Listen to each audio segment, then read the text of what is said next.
Film dengan tema martial arts atau bela diri selalu memiliki tempat khusus di hati para penonton.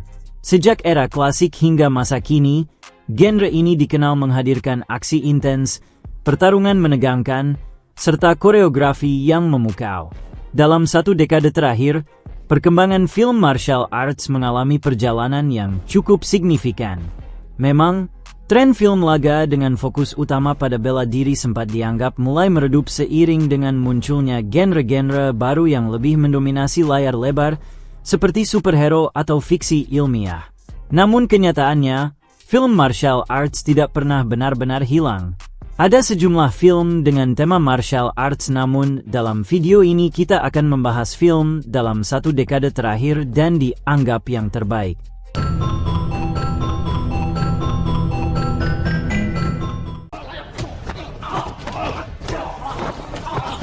Film martial arts terbaik dalam satu dekade terakhir yang layak disebut pertama adalah The Raid 2 yang rilis pada tahun 2014.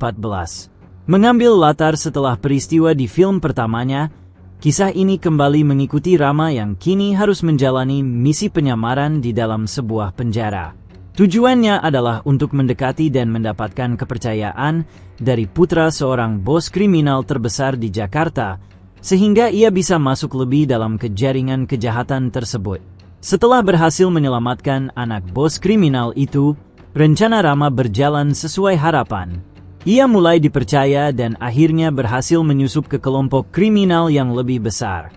The Raid 2 dianggap mampu menghadirkan alur cerita yang jauh lebih kompleks dibandingkan film pertamanya, sekaligus lebih brutal, menegangkan, dan epik.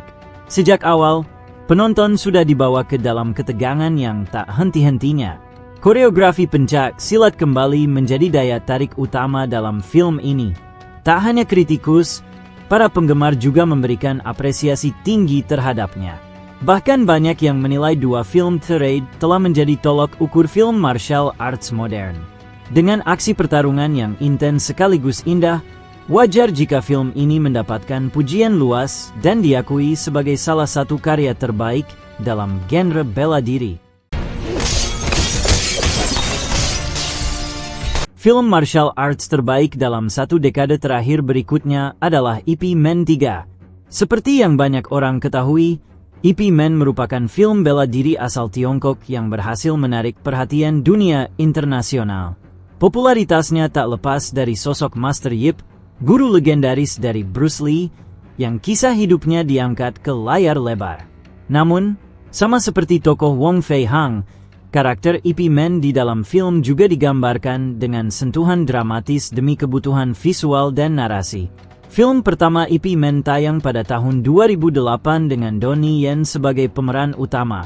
Kesuksesan besar secara kritik maupun komersial membuat film ini berkembang menjadi sebuah franchise populer yang melahirkan sejumlah sequel, termasuk Ip Man 3. Dalam sequel ini, penonton disuguhkan cerita tentang Master Yip yang harus berhadapan dengan seorang pengembang properti tamak dan penuh ambisi. Salah satu momen yang paling ikonik sekaligus banyak dikenang dari film ini adalah pertarungan Master Yip melawan legenda tinju dunia, Mike Tyson.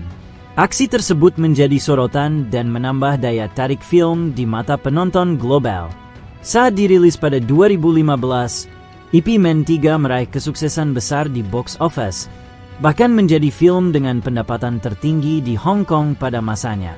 Secara internasional, film ini berhasil mengumpulkan hampir 160 juta dolar, jauh melampaui biaya produksinya yang berkisar 36 juta dolar. Film martial arts terbaik dalam satu dekade terakhir selanjutnya adalah John Wick, Chapter 3 Parabellum yang dirilis pada tahun 2019. Film ini melanjutkan kisah dari babak sebelumnya, ketika John Wick, diperankan Keanu Reeves, menjadi buronan setelah melanggar aturan sakral di Hotel Continental dengan membunuh anggota High Table.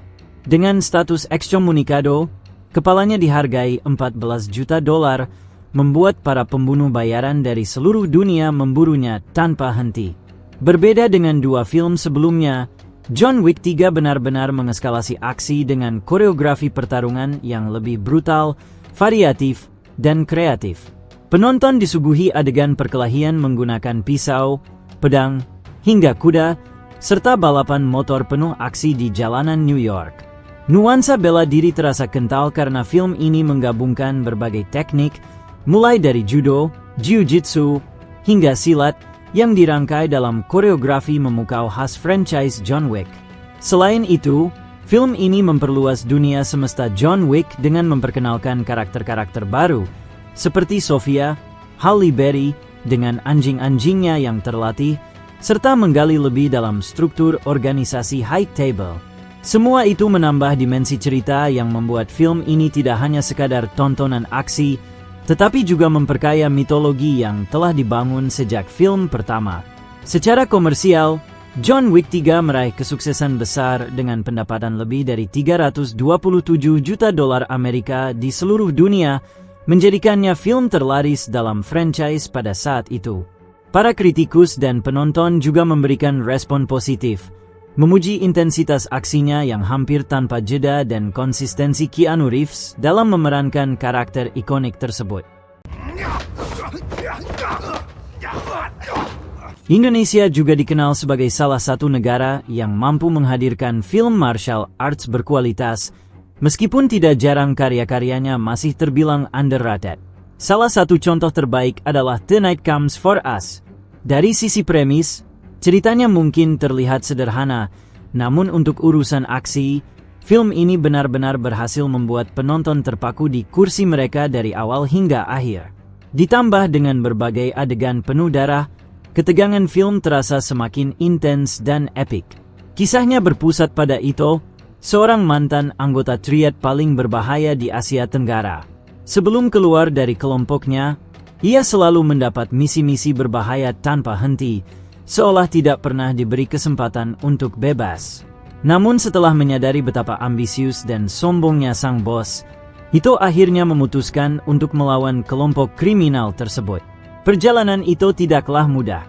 Ia harus menghadapi mantan rekan-rekannya sendiri yang kini menjadi musuh bebuyutan.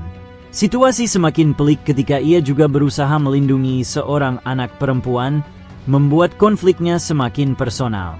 Di sisi lain, muncul Aryan, seorang anggota baru triad yang ambisius dan ingin membuktikan dirinya, hingga akhirnya mendeklarasikan perang terhadap Ito dan anak yang ia lindungi. Disutradarai oleh Timo Cahyanto, film ini menampilkan adegan-adegan pertarungan yang sangat brutal, realistis, dan memikat.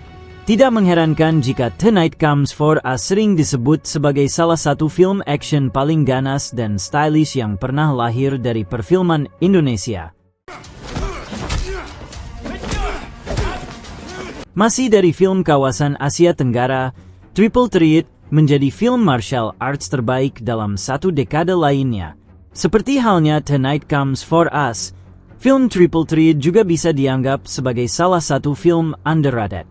Triple Threat sendiri menghadirkan aliansi atau kerjasama seorang bilioner yang baik hati dengan sebuah kelompok kriminal yang berbahaya. Premisnya sendiri memperlihatkan sang putri dari bilioner tersebut menjadi target dari kelompok kriminal. Beberapa orang baik kemudian berusaha untuk mengambil resiko melindungi sang putri dari ancaman kelompok kriminal tersebut. Ketika tensi semakin meningkat, muncul lebih banyak pertarungan berdarah. Nyawa dari para masyarakat biasa pun menjadi taruhan dalam pertempuran tersebut. Film Triple Threat sendiri dibintangi oleh aktor laga populer Asia seperti Tony Jaa, Iko Uwais, dan Tiger Chan. Banyak yang sebenarnya menyayangkan filmnya harus gagal di box office mengingat deretan aktor yang muncul dan juga aksi luar biasa. Triple Threat sendiri dianggap menghadirkan alur cerita yang cenderung datar dan sama sekali tidak memiliki poin menarik. Padahal, koreografi yang dihadirkan dan kualitas pertarungan dari para cast sudah sangat luar biasa. Mungkin filmnya bisa dihadirkan kembali dalam versi remake dengan jauh lebih baik.